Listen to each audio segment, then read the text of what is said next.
is that time of year where everyone is talking about trends for 2026.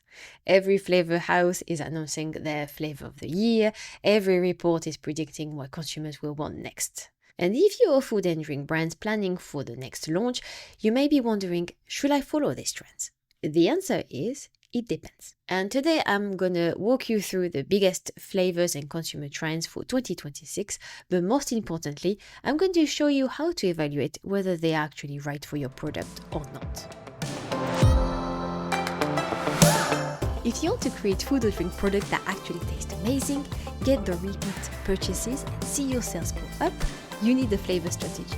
I'm Manon Galizzi, food scientist and flavor expert, and in this podcast, I share what I've learned from helping food and drink brands create new products from scratch, choose the right flavor direction, or fix the flavors that are not working.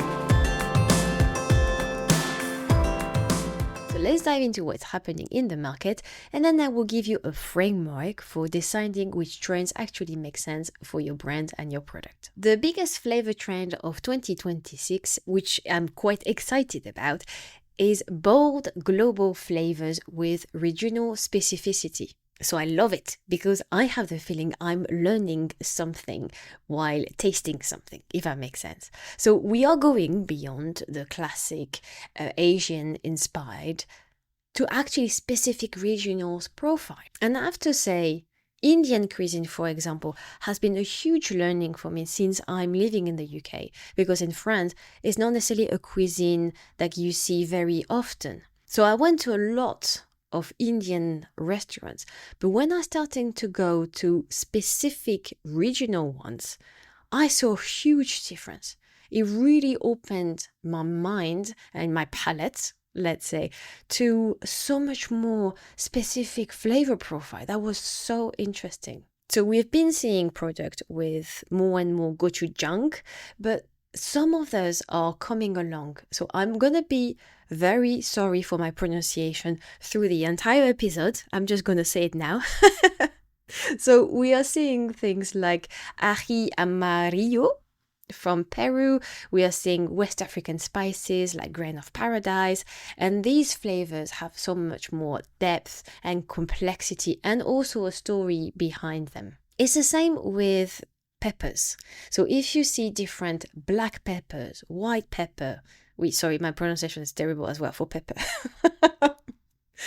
The different type of salt or black peppers with more fruity, woody notes, that is incredible. When you get outside of the classic black pepper that you get on supermarket, you discover a whole new world of flavor profile and complexity. Fermented foods are getting bigger and bigger and bigger and finally have their moment. So think about miso, kefir, kombucha, or kimchi.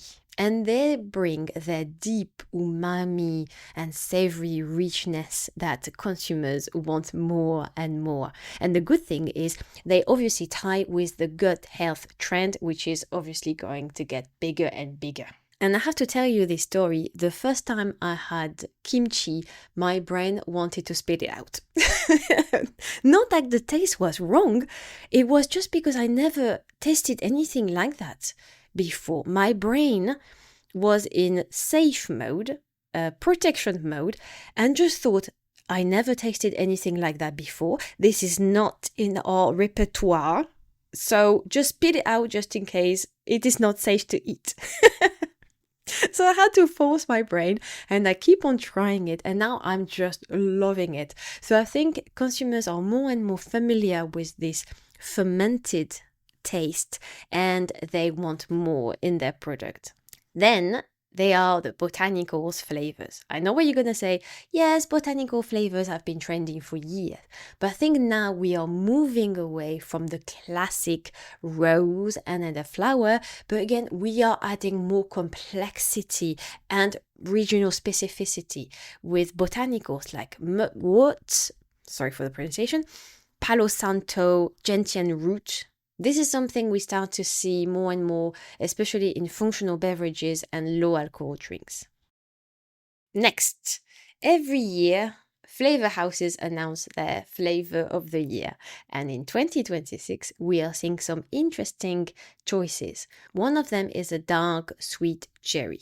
So the dark sweet cherry flavor profile is supposed to be a bold and dominant sweetness with light sourness to provide a balance between some of the earthy notes and a little bit of almondy note, but not as much as all of the cherry flavors that you can see on the market, which are most of the time very almondy driven, which is not my favorite. I usually get away from cherry flavored product because of that. But this dark sweet cherry has more complexity, it has less almondy note, a little bit more sweet and a little bit more complex, and it meant to be versatile so you can have it across sweet and savory application. Then this is a flavor I love. The second one is pineapple, which was apparently huge already in 2025. About 100 new beverages launched in 2025 had pineapple flavor. And it's showing up in everything from cocktails to confectionery. And I love this one because, again, it is versatile. So you can use it sweet, savory. You have loads of different profile from the tinned pineapple to something that is caramelized and grilled. And these flavors are not just random picks. They are flavors that tap into what the consumers are craving in terms of emotional well-being, positivity, and a moment of escape. Nostalgic flavors are having a huge moment in 2026, but with a twist. So it's not just bringing back the flavors from childhood that taste exactly the same as the childhood, which was sometimes a long time ago. It's about elevating them, making them more premium, more modern. For example, let's take a birthday cake with a premium vanilla and high quality ingredients. Cereal milk, but sophisticated. Retro puddings like tiramisu and pistachio showing up in chocolate bars. So this trend is obviously all about comfort, but also about quality. Consumer want something that is familiar, but they want them to be done well with a premium touch. And research have actually shown how the brain functions with flavors. So a flavor in a food and drink product is more likely to be liked by the consumers if it's familiar to them. Because again, the brain always tastes and come back to what you already know for safety measure. Does it taste the same as I've tasted before? Yes or not? If it's yes, it's more likely to be liked. The brain always look for matches in terms of flavors, just for safety measure. So you have to imagine when the hunters and the gatherers, they were eating some berries or plants or roots and they were getting sick or worse, they were dying. The brain was thinking, I don't want that to happen to me. So it was always when it was eating something, it was trying to remember, does taste like something that made me sick and almost die before or not? And so think about my example with kimchi. It's exactly what happened. My brain didn't record that taste, so it thought that was dangerous and poisonous, and it wanted me to spit it out. So the better you know your target consumers, the more you know what sort of flavors they are familiar with, the better you can have successful product. The more you can have successful product that they are craving for.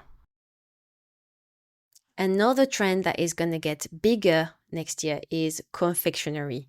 That is incredible because this is one of my favorite things, is eating sweets.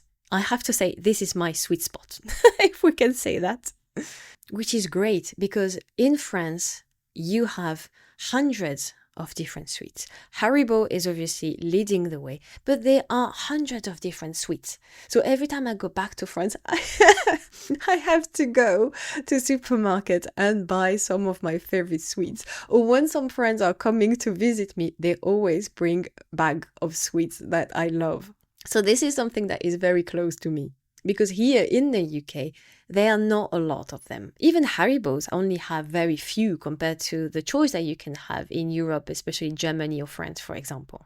So confectionery is getting bigger and bigger with different type of texture, different flavors. But not about just the sweets. aisle.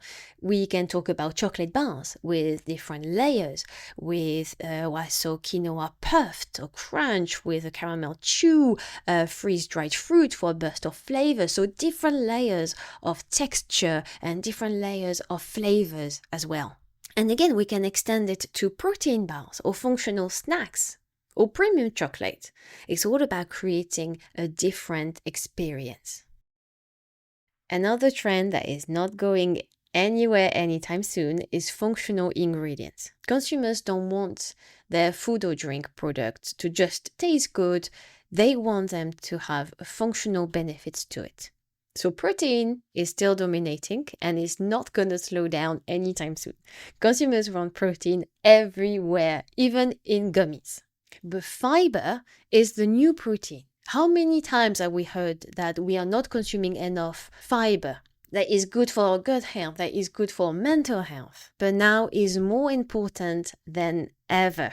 And what we also found, and what is also very trendy with the GLP-1, for example, is that fiber supports satiety and weight management. Same, adaptogens are going bigger and bigger, so it's not just about ashwagandha, but more and more nootropics like the L-theanine for your focus, botanicals to calm and help your digestions, and they are going everywhere in almost every single food and drink product. Another trend is ingredient replacement and clean label. This trend is driven by two things. One, consumers want more and more clean label. They want transparency. They want to know what ingredient you're putting in, why you're putting it in, so they can trust your food and drink brand, which again is one of the things I enjoy the most when I work with my food and drink customers, is when they want something that is clean label. But the second thing is raw material volatility, which is forcing food and drink brands to find an alternative. Whether it is cocoa shortage or egg shortages, brands have to rethink about their formulations. And like I said, consumers are demanding more and more transparency, so they want to know where the ingredients come from and how they are sourced. So for food and drink brands, it means ingredients replacement is not just about sustainability or finding something that is good for the planet or good for the people. Sometimes it's a matter of survival. And the last trend, which again is very close to my heart, is longevity and healthy aging. So this is not about helping just older consumers. This is about people at any age. I'm 36, for example, who want something that is more nutritious to support longer and better quality life. So we are seeing a huge boom in terms of collagen for joint health, antioxidant for cellular health, and omega-3 for brain health. And this is showing up in everyday products, not just in food supplements. So this tie back to functional ingredient trend, but it is broader. And this is about positioning your product as a holistic wellness lifestyle. I don't think food and drink brands can only say, yes, if you have this amount of vitamins and minerals or collagen, you'll be fine. Obviously, we know that it has to be part of a holistic lifestyle of making sure you do exercises, you do strength training, you do a little bit of cardio exercises, your diet is diverse and healthy. So those are the major trends for 2026. If we recap, we have bold global flavors with specific regionality. We have nostalgic comfort with a premium twist. We have confectionery with multi-sensory experience. We have functional ingredients. We have clean label and longevity. But here's the most important part of this episode. How do you decide which trends are right for your food and drink product? Because trendy is not necessarily going to be right either for your brand, your product, and your target consumers. So for example, if you're developing a plant-based protein with earthy notes, this amazing pineapple flavor of the year may clash rather than complement your product. Again, if you're working with functional ingredients, they definitely come with challenges. So many are going to be bitter, earthy, and sometimes fishy. So you need a flavor strategy that actually masks or complement this of note without fighting your base, okay? So for that, I have a simple 3-step framework that I use with my clients. Step 1. Does it fit your base? This is the most important question. If you have, again, a plant-based protein and you want to try this dark sweet cherry, it may clash completely. But instead, a rich caramel flavor may work better. Your base dictates your flavor strategies, always. Step 2, does it fit your brand value and image? So for example, if you're a food and drink premium sophisticated brand and you want to follow every single TikTok viral flavor trend, that may just clash with your brand identity. But the more elevated and premium nostalgic flavors, for example, that could be a better fit for your brand. So make sure the trends align with who you are as a brand and the image you want to vehiculate. Step 3, does it fit your target consumers? Just because Gen Z loves a certain flavor doesn't mean your target audience will. If you're targeting, for example, health-conscious professional, functional botanicals may resonate more. If you're targeting families with kids, nostalgic comfort flavor with a twist may work better for you. Know who your target consumers is and what flavors they like. So if a trend doesn't tick all of these 3 boxes, it is probably not a match for you. But that's okay. You don't need to chase every trend. You need to make strategic decisions, especially around flavors, based on your product, your brand, and your target consumers. That's all for today's episode about the 2026 trends. I hope that gives you an idea of what is coming, what is growing, but also a framework for evaluating which trend is actually relevant for you. And if you're launching a new food and drink product in 2026 and you're not sure, you're a bit lost which flavor direction you should choose for your product, this is exactly where I help my food and drink customers with my Choose package.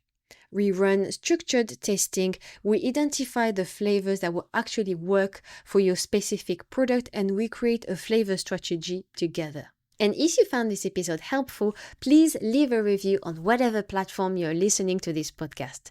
Your review genuinely helps this podcast grow and makes it more visible to other food and drink brands who are struggling with the same challenging you may be facing.